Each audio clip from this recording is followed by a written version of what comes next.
Hello and welcome. मैं हूं अरफान नायक और इस वीडियो में हम डिस्कस करेंगे मॉडल्स। मॉडल्स जो हैं क्या होते हैं, ये कहाँ पे यूज़ होते हैं, कितने मॉडल्स होते हैं, ये सब इस वीडियो में हम डिस्कस करेंगे। इस वीडियो को एंड तक देखिएगा, बहुत अच्छी वीडियो है और बहुत अच्छे तरीके से समझ आ जाएगी। ये जो मॉडल्स हैं ये बहुत सारे पार्ट से बनेगा। ये फर्स्ट पार्ट है जिसमें हम सिर्फ विल और शेल पे ज़्यादा फोकस करेंगे। कहाँ पे यूज़ होते हैं विल और शेल और कैसे यूज़ होते हैं वो हम सब इसमें डिस्कस करेंगे। चलिए स्टार्ट करते हैं। मॉडल्स क्या होते हैं? मॉडल्स जो होते हैं वो हेल्पिंग वर्ब्स होते हैं। क्या होते हैं? Helping verbs. जो मेन वर्ब सेंटेंस में होता है उसी तरह जो है मॉडल भी होता है, वो हेल्पिंग वर्ब तरह होता है। हम सब एग्जाम्पल की तरह समझेंगे, एग्जाम्पल के माध्यम से समझेंगे। आप वीडियो में बनिए रहिए, ठीक है। तो ये जो है मॉडल्स क्या रिप्रेजेंट करते हैं? मूड। क्या रिप्रेजेंट करते हैं? मूड। बंदे का मूड कैसा है वो मूड को रिप्रेजेंट करते हैं। ऐसे ये वर्ड्स ऐसे होते हैं जो बंदे का मूड रिप्रेजेंट करते हैं। जो सेंटेंस में जो है, जिसने सेंटेंस लिखा होगा, जिसने वो सेंटेंस बोला होगा, उसका मूड रिप्रेजेंट करते हैं ये मॉडल्स। ठीक, मॉडल से मूड याद रखना आप। और कितने मॉडल्स होते हैं? 13 मॉडल्स होते हैं, 13 मॉडल्स होते हैं। ये आपने याद रखना है। कितने होते हैं? 13 मॉडल्स होते हैं इंग्लिश में, ठीक है। ये आपने याद रखना है। उसके बाद जो है आपने क्या, कौन से याद रखना है, कौन कौन से मॉडल्स हैं? ये modal: shall, will, would, should, can, could, may, might, must, need, ought to, dare, used to. ये सारे क्या है? मॉडल्स हैं। क्या है? मॉडल्स हैं। ये आपने याद करने, ज़बानी याद रखने हैं। बहुत अच्छी तरीके से मैंने यहाँ पे इनको समझाना है, वन बाय वन इनको समझाना है, इनके रूल समझाने हैं। और ये कहाँ पे इस्तेमाल होते हैं? ये इंग्लिश ग्रामर के लिए भी बहुत इंपॉर्टेंट है, चाहे कॉम्पिटिटिव एग्जाम के लिए हो, चाहे 11th-12th हो, चाहे ग्रेजुएशन हो, चाहे यहाँ बोलने स्पीकिंग इंग्लिश में बहुत इंपॉर्टेंट है। ये स्पीकिंग के लिए बहुत ही इंपॉर्टेंट है। इनको अच्छी तरह समझिएगा। मैंने जो है इस पर आपको relative class, condition class, tenses वो सब पढ़ा दिए हैं, ठीक है। तो अब जो मॉडल्स हैं बहुत अच्छी तरीके से पढ़ेंगे और बहुत अच्छी इंग्लिश स्पीकिंग आपकी हो जाएगी और इंग्लिश जो है राइटिंग भी आपकी बहुत इंप्रूव हो जाएगी। सबसे पहले डिस्कस करेंगे शेल। शेल कहाँ पे इस्तेमाल होता है? शेल का रूल क्या है? पहला रूल जो है शेल का क्या है? इसका पहला रूल है, it is use with the subject of first person, I we, to show simple future. ये कहाँ पे इस्तेमाल होता है? आई और वी के साथ इस्तेमाल होता है ज़्यादातर। मगर कब इस्तेमाल होता है? जब वो सेंटेंस क्या दिखाता हो? फ्यूचर दिखाता हो, फ्यूचर इंडेफिनेट दिखाता हो या फ्यूचर टेंस दिखाता हो। अब हम रूल के माध्यम से पढ़ेंगे। आपने जो है रूल 1 देख लिया। कहाँ पे इस्तेमाल होता है शेल? शेल होता है subject of the first person, जैसे आई और वी के साथ। आई और वी के साथ जो इस्तेमाल होता है ज़्यादातर। मगर कब होता है? सिर्फ फ्यूचर इंडेफिनेट बताने के लिए। फ्यूचर टेंस की जब बात हो, मुस्तकबिल की जब बात हो, फिर किसके साथ होता है? आई और वी के साथ। सेंटेंस लिखेंगे यहाँ पे, हम सेंटेंस लिखते हैं हम, I dash go to Delhi next week. तो यहाँ पे क्या है? यहाँ पे आपको समझ आ जाना चाहिए कि यहाँ पे डैश नेक्स्ट वीक है। नेक्स्ट वीक दिया है, फ्यूचर टेंस है। फ्यूचर टेंस है तो आई के साथ क्या आएगा? विल नहीं आएगा बल्कि शैल आएगा, क्योंकि फ्यूचर टेंस है। दूसरा सेंटेंस हम लिखेंगे यहाँ पे, we dash play a match tomorrow. तो यहाँ पे क्या आएगा? टुमारो है, फ्यूचर टेंस, फ्यूचर इंडेफिनेट है। यहाँ पे जब भी फ्यूचर टेंस की बात हो तो शैल कहाँ पे इस्तेमाल होता है? आई और वी के साथ। ये आपने भूलना नहीं है, बिल्कुल भी, बिल्कुल नहीं भूलना है, ठीक है। आई और वी के साथ कब इस्तेमाल होता है? जब फ्यूचर टेंस की बात हो। क्लियर? अब जो दूसरा रूल है, इसका दूसरा रूल क्या है? Again it is use with the subject of first person I and we to know the desire of others. तो दूसरा रूल क्या है शेल का? ये आई और वी के साथ तब भी इस्तेमाल होता है जब हमने किसी की चाहत जाननी है, किसी की डिज़ायर जाननी है। कैसे डिज़ायर है वो हम पहला रूल क्या है? आई और वी के साथ कब इस्तेमाल होता है? जब फ्यूचर इंडेफिनेट, फ्यूचर टेंस की बात हो। दूसरा आई और वी के साथ कब इस्तेमाल होता है? जब किसी की डिज़ायर जाननी हो, किसी की ख्वाहिश जाननी हो, चाहत जाननी हो, ठीक है। ये हम देखेंगे अभी।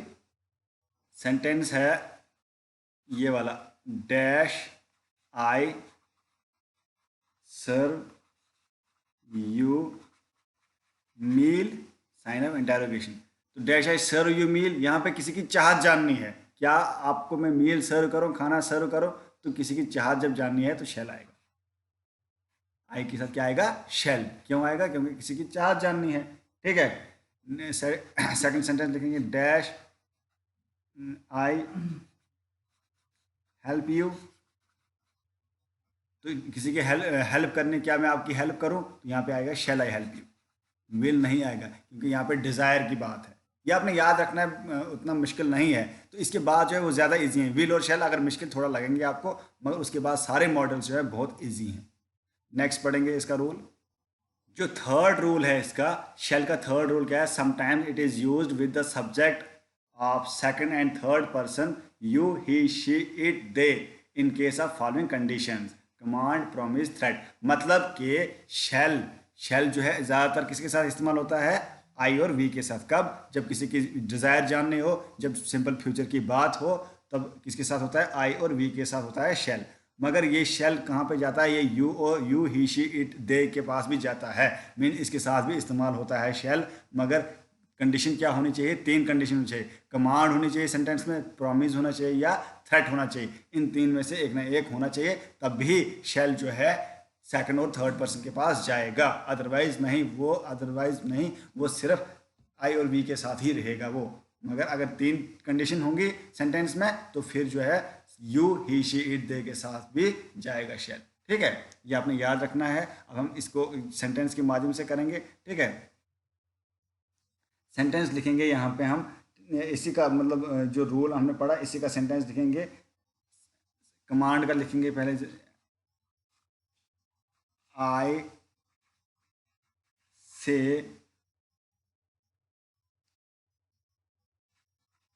ही dash do this work. I say he dash do this work, मैं बोल रहा हूँ, मैं कह रहा हूँ वो ये काम करेगा, वो ये काम करेगा। यहाँ पे क्या है, कमांड है। ठीक है, आई आई से, मैंने कहा वो ये काम करेगा, यहाँ पे कमांड है, तो ही के साथ भी शेल आएगा। क्यों आएगा, यहाँ पे इस सेंटेंस में कमांड की गई है। ठीक है, आपको मैंने इंपेरेटिव सेंटेंस पढ़ाया था कमांड क्या होती है।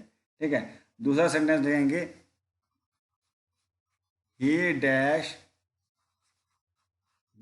डिग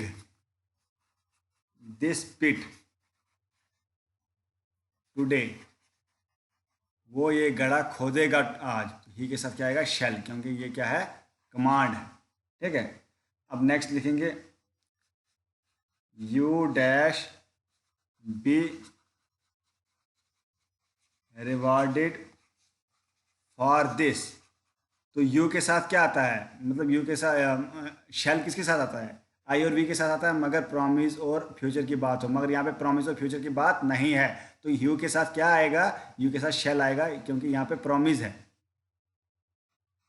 ठीक है, फ्यूचर मतलब मैंने क्या बोला था कि डिज़ायर, अगर शेल जो है आई और वी के साथ तब आता है जब सिंपल फ्यूचर की बात हो और डिज़ायर की बात हो। मगर इस सेंटेंस में क्या है, प्रॉमिस है। इस सेंटेंस में प्रॉमिस है, तो शेल किसके साथ आएगा, यू के साथ भी आएगा, सेकंड पर्सन के साथ भी आएगा। नेक्स्ट जो है लिखेंगे, ही डैश हेल्प अस। तो क्या आएगा, ही शैल आएगा। यहाँ पे क्या है, प्रॉमिस है, ही शैल हेल्प अस, वो जो है हेल्प हमें करेगा। तो यहाँ पे शैल जो है ही के साथ भी इस्तेमाल होगा। क्लियर। एक और सेंटेंस लिखेंगे, शी डैश बी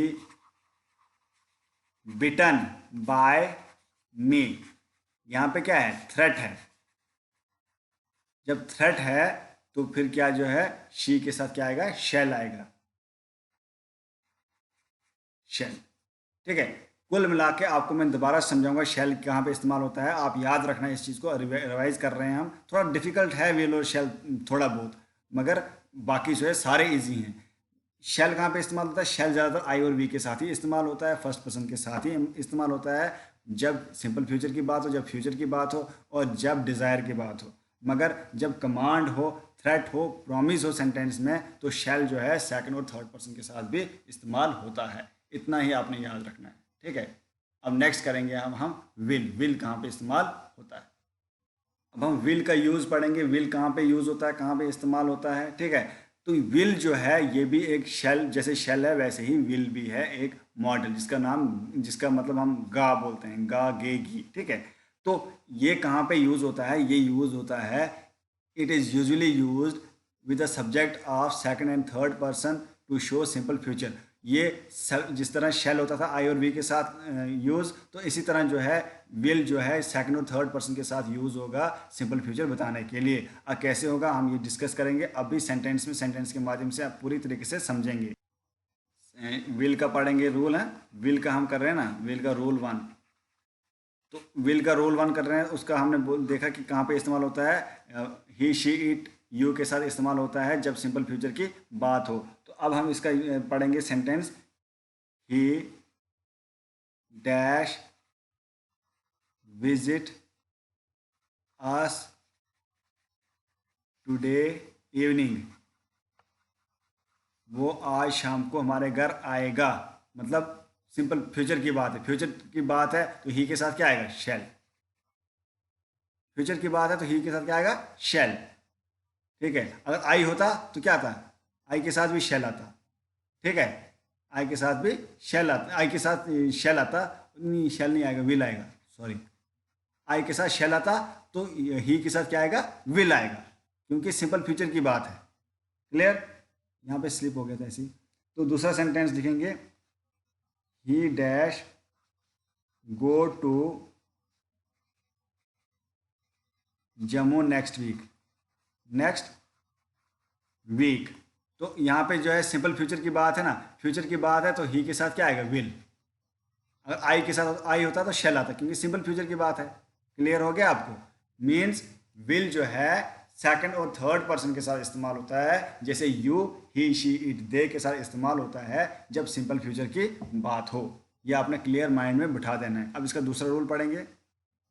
इसका दूसरा रूल जो है वैसा ही है जैसे शेल का था, sometime it is used with the subject of first person I we in case of following conditions. तो कभी कभी जो है ये subject of first person I और वी के साथ इस्तेमाल होता है कुछ कंडीशंस जब होंगी। क्या कंडीशंस होंगी, विलिंगनेस हो, डिटर्मिनेशन हो, श्योरिटी हो, प्रॉमिस हो, थ्रेट हो सेंटेंस में, तो ये विल जो है आई और वी के साथ इस्तेमाल होता है। मगर ज़्यादातर जब फ्यूचर की बात हो तो विल, जो विल है वो मतलब किसके साथ इस्तेमाल होता है, आई वो ही शी इट दे यू के साथ इस्तेमाल होता है। मगर ये कंडीशंस अगर हों फिर जो है विल कहाँ पे इस्तेमाल होता है, आई और वी के साथ। ये आपने याद रखना है, ठीक है। अब हम करेंगे सेंटेंसेस, ठीक है। तो ये मैंने आपको क्या बोला, मैंने अब आई रिपीट, मैंने क्या बोला कि जो विल है वो सेकंड और थर्ड पर्सन के साथ इस्तेमाल होता है जब फ्यूचर टेंस की बात हो, मगर वही विल आई और वी के साथ भी इस्तेमाल होता है जब ये वाली कंडीशन सेंटेंस में हों, ठीक है। अब हम सेंटेंस करेंगे। आप नोट्स बनाते जाइए, पॉज करके लिखते जाइए, नोट्स बनाते जाइए, तभी आपको जो है फ़ायदा होगा, तभी आपको जो है याद रहेगा, अदरवाइज आपको याद नहीं रहेगा। जैसे सेंटेंस लिखेंगे, I dash do this work my self. तो यहाँ पे क्या है, आई शैल डू दिस वर्क या I will do this work my self, इसमें क्या है, इसमें जो है विलिंगनेस है। ये आपको दिखेगा क्या है, विलिंगनेस। तो जिस सेंटेंस में विलिंगनेस हो तो उस सेंटेंस में क्या आता है, उसमें विल आता है। मतलब जिस सेंटेंस में विलिंगनेस हो और आई के साथ क्या आएगा, आई के साथ विल आएगा। यहाँ पे साथ आई के साथ शैल नहीं आएगा। आई के साथ शैल तब आता है जब फ्यूचर इंडेफिनिट की बात हो, फ्यूचर टेंस की बात हो, जब डिज़ायर की बात हो, ठीक है। आई होप आपको समझ आ रहा होगा। थोड़ा डिफिकल्ट है, थोड़ा कंफ्यूजिंग है, I know, but still you have to remember this. तो दूसरा सेंटेंस देखेंगे, आई डैश ले डाउन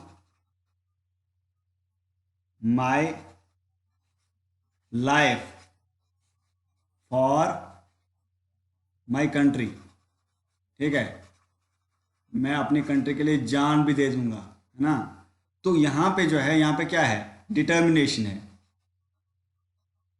क्या है, डिटर्मिनेशन है। डिटर्मिनेशन मतलब पक्का इरादा है। जिस सेंटेंस में पक्का इरादा हो तो उस सेंटेंस में आई के साथ क्या आएगा, विल आएगा, शैल नहीं आएगा। क्लियर। थर्ड सेंटेंस जो है, थर्ड सेंटेंस है, लिखेंगे हम, I dash pass this test I dash pass this test with flying colours. तो यहाँ पे क्या है, श्योरिटी है, मैं इस टेस्ट को पास करूंगा आराम से, कोई टेंशन नहीं है। तो यहाँ पे क्या आएगा, श्योरिटी जब है आई के साथ क्या आएगा, विल आएगा। ये आपने याद रखना है, ठीक है। तो और करेंगे अब लिखेंगे प्रॉमिस वाला कोई सेंटेंस, जैसे I dash help you at all costs. तो यहाँ पे क्या आएगा, विल, आई के साथ विल आ जाएगी, क्योंकि इसमें क्या है, प्रॉमिस है। मीन्स जो मैंने आपको बताया कंडीशंस, वो कंडीशंस अगर सेंटेंस में हो तो आई और वी के साथ क्या आएगा, विल। अदरवाइज आई और वी के साथ जब फ्यूचर की बात हो तब क्या आएगा, आई और वी के साथ फ्यूचर की बात हो तो आएगा शैल, ठीक है। तो ये विल और शैल का ये आपने कंफ्यूजिंग टॉपिक है, थोड़ा सा आपने याद रखना है इसको, फिर से मतलब प्रैक्टिस करनी है। जब प्रैक्टिस करेंगे तो आपको क्लियरली समझ आ जाएगा कि आई और वी, जो शैल और विल का फंडा क्या है, ये कहाँ पे इस्तेमाल होता है, ठीक है। ज़्यादातर स्पीकिंग में अगर बोला जाए, स्पीकिंग में जो है विल ही इस्तेमाल होता है, शैल बहुत कम इस्तेमाल होता है, ठीक है।